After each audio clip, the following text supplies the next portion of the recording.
Bienvenue à Paris. The City of Love is one of the most magical cities to explore. But with narrow streets, heavy traffic, and certain restrictions on cars in the central city areas, driving may not be the best way for you to get around.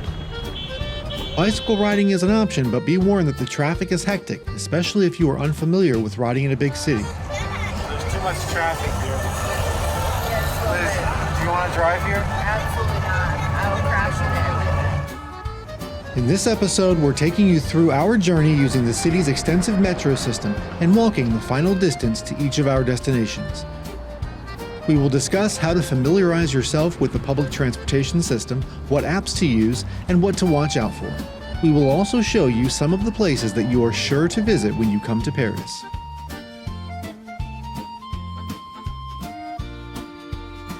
For now, sit back and join us on our journey as we show you the best way to get around Paris.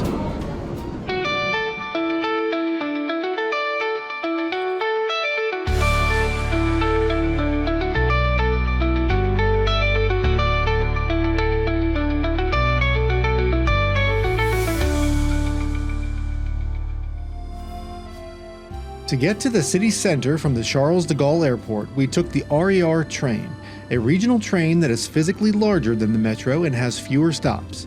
We bought individual one-time use tickets for the train, which cost about $12 per person each way. The trip from the airport takes about 45 minutes, depending on where you plan to get off. Once we made it to the city center, we bought Paris Visité tickets, which are unlimited use day passes that work on the metro, trains, trams, and buses. Tickets are priced based on which zones you need to visit, with the city center falling in zones 1 through 3. Both airports, Disneyland and Versailles, are in the outer zones, so keep that in mind when choosing passes. We did not plan on venturing to the outskirts other than to get to and from the airport, so we bought 5-day Central Paris passes, which cost about $46 per person when we visited. There are other ticket options available, such as the Navigo Pass and single-use tickets. The official public transportation website, RATP, and the corresponding app explain all the tickets in detail, so check that out and decide which option suits your travel plans best. The RATP app came in handy for maps of the various train lines and connections. The same map is posted throughout the metro network for easy reference. Apple and Google both overlay stops on top of their maps so you can find your closest stop, and they show you exactly where the station entrances are located. They also both allow you to use the step-by-step navigation to help you easily get to your destination. We stayed at the Hotel Opera Maintenon during our visit. Our closest metro station was Pyramida, but depending on where we planned to go, sometimes that meant a transfer at the next stop, so in those cases, we just walked directly to those stations. No matter where you stay when you visit Paris, you will likely be close to one of the 300 metro stations in the city. When booking your hotel accommodations, look at the metro map to see which stops and lines are nearby. Next, we'll take you through some of the specific sites we visited on our trip, sharing a quick overview of each one and which metro stops will get you there. We'll also include current admission prices for each location as of the time of this video. In general, it's a good idea to book tickets online ahead of time, since many attractions get crowded and some no longer sell tickets on site. Make sure you buy from the official websites, as there are a lot of resellers with fake, or at the very least, overpriced tickets.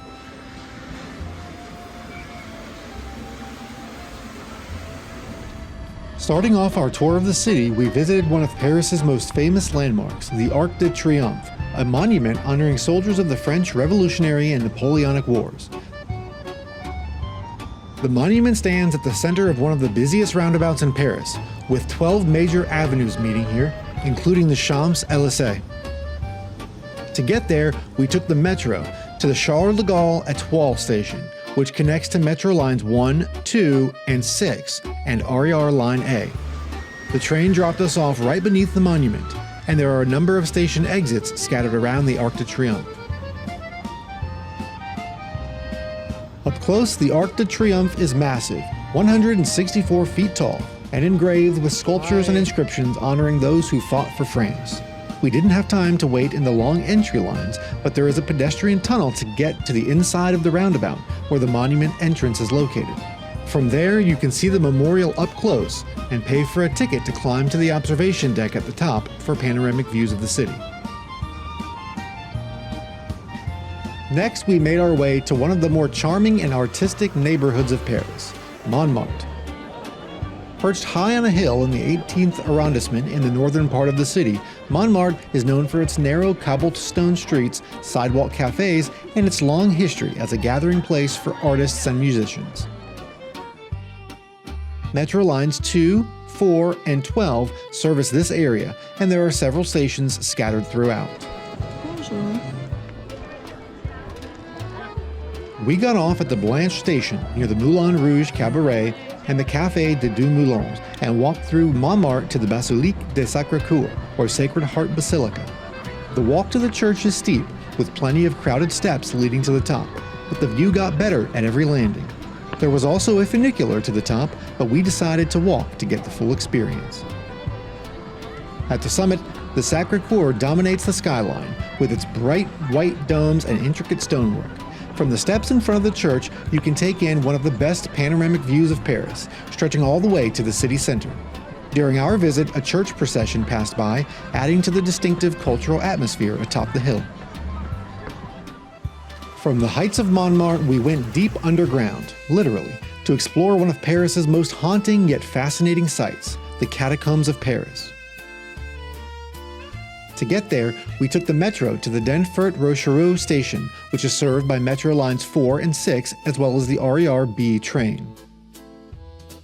The catacombs are a vast network of tunnels that were originally part of Paris's ancient limestone quarries. As the tunnels began collapsing in the late 1700s, they were converted into an underground ossuary to house the remains of millions of Parisians relocated from the city's overcrowded cemeteries.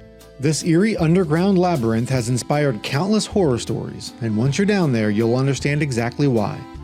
After entering via a small building that's easy to miss, we descended a long spiral staircase of 131 steps. There are no elevators, and this site is not wheelchair accessible. There were a series of dimly lit tunnels we followed until we reached the first areas lined with carefully arranged bones and skulls. French people must have been shorter back then. There was an optional audio tour that explained the site as we walked through the 1.5 kilometers, about 1 mile, of tunnels. It was a solemn and eerie atmosphere, but also a fascinating glimpse into Paris's history beneath the surface. After ascending more steps, we reached the exit, which was a few blocks away from where we entered. A short distance from the catacombs, we visited the observation deck of the Montparnasse Tower, a 59-story building that provided beautiful views of the city and the nearby Eiffel Tower. This area is served by Metro lines 4, 6, 12, and 13. The Montparnasse Tower is one of the tallest skyscrapers in Paris, and from the top you get a full 360-degree panoramic view of the entire city, with the Eiffel Tower standing out prominently against the skyline. The open-air deck also features fun photo spots and sculptures, perfect for capturing that iconic shot with the city in the background.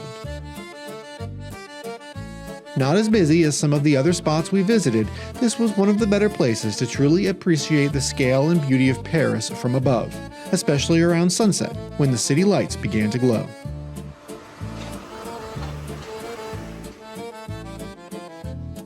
No trip to Paris would be complete without a visit to the Louvre Museum, home to some of the most famous works of art in the world.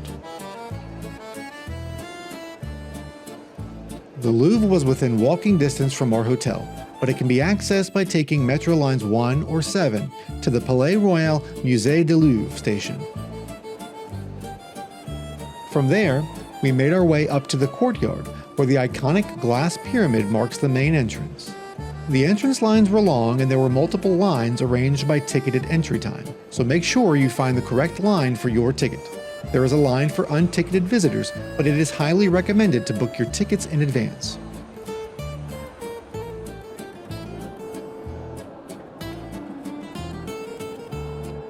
The museum itself is enormous. Originally built as a medieval fortress in the 12th century and later rebuilt into a royal palace, it's now the largest art museum in the world. Give me a tour. We are on level -2.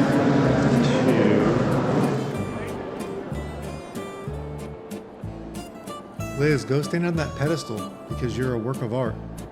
Oh, that's good.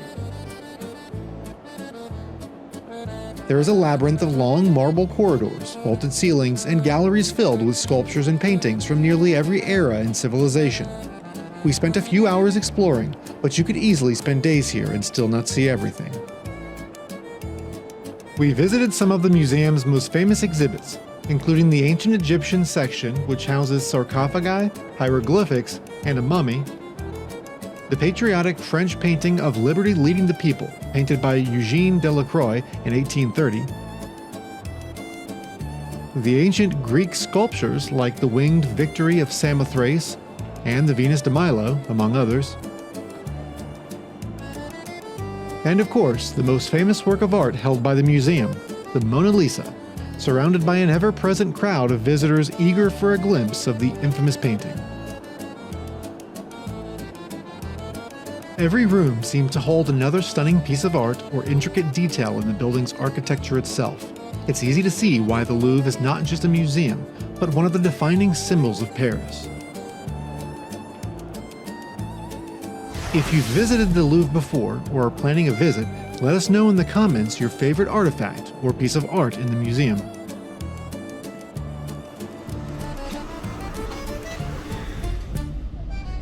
And finally, speaking of the defining symbols of Paris, let us now show you the Eiffel Tower. Originally built in 1889 for the World's Fair, it stands 1,083 feet tall. Today, it is the icon of Paris, with restaurants on the lower levels and observation decks at each level that provide incredible panoramic views of the city. The closest station for the Eiffel Tower area serves only the RER-C train. Since those run less frequently than the metro lines, this likely would only be your best option if traveling in from the outskirts. If you plan on taking the metro instead, the closest stations are Bir Hakeim on line 6 and Trocadero on line 6 and 9, both about 5 to 10 minutes by foot. To avoid the additional transfer, the easiest route for us to take was line 8 to École Militaire on the eastern side of the Champ de Mars, and walk the remaining distance on foot. This route took us about 13 minutes. As we made our way toward the tower, the area around the base was buzzing with activity. Beware of scammers and pickpocketers, with clipboards approaching tourists to ask questions. The best response is to just say no and keep walking. You'll also spot plenty of souvenir vendors, many of which are unlicensed. It's best to buy your souvenirs from stands or shops instead.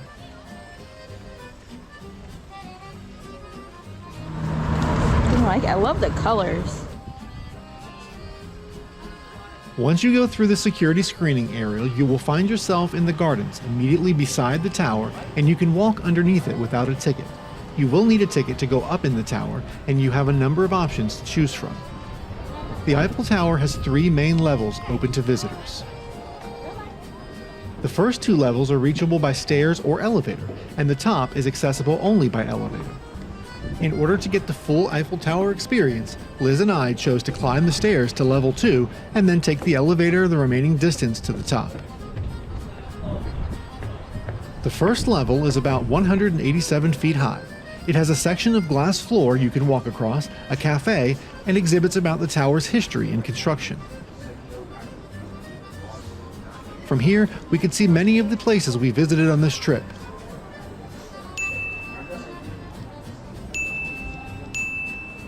The second level sits at about 377 feet. This is where you'll find one of the best panoramic views of Paris. High enough to get a good view, but not so high that you can't make out any details. There are also gift shops and the famous Le Jules Verne restaurant on this level.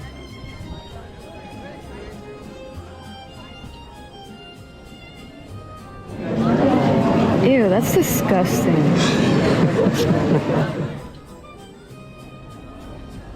It's also a great spot to look up and see the iron framework up close. What happens when we go up there? I'm gonna have the panic attack. It's a little windy up here. After exploring the second level, we made our way to the line for the elevator that takes you up to the summit, which rises to about 905 feet above the city. The wait times can vary depending on the crowd, but it seemed to move pretty quickly. Once inside the elevator, the ride up was surprisingly smooth. You're lifted up through the lattice of the tower as the city falls away beneath you. Stepping out at the top, we were excited to catch our first glimpse of Paris from the highest point in the city. There is an enclosed observation area with windows and one more level of stairs to get outside to the summit deck. From up here, you can see the city stretching out in every direction, from the River Seine to Trocadero and La Défense to the Champ de Mars below you. Also on this level, there was a small counter selling overpriced celebratory treats. I picked up a box of macarons for Liz, which made the moment even sweeter.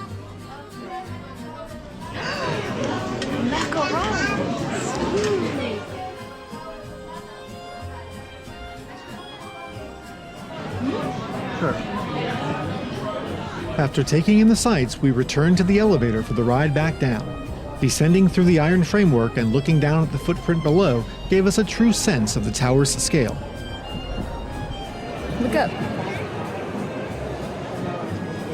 We went up there. We did, to the tippy top. Very scary for me. I got macarons out of it.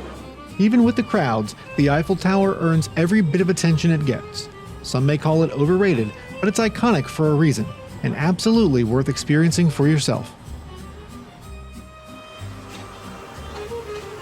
To finish off our journey, we will take you on a dinner cruise down the River Seine. There are a lot of options for both sightseeing-only cruises and lunch or dinner cruises along the river in the central Paris area. We chose one that was recommended to us by a friend, Bateau Parisien.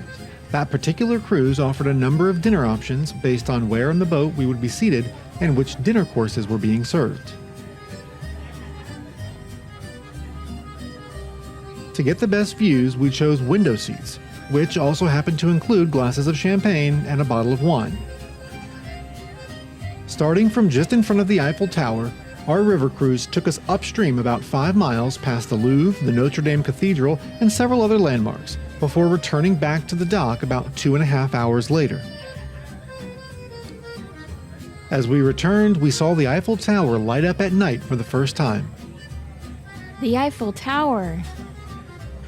Not only does the tower come aglow with bright floodlights that light up the steel structure, but each evening, for the first 5 minutes of every hour, some 20,000 blinking white lights flicker all around the tower, creating a sparkling light show for the whole city to see.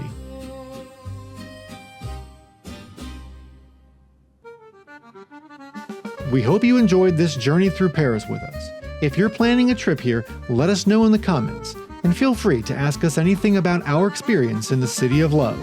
Be sure to like this video and subscribe for more travel tips and adventures. Until next time, au revoir.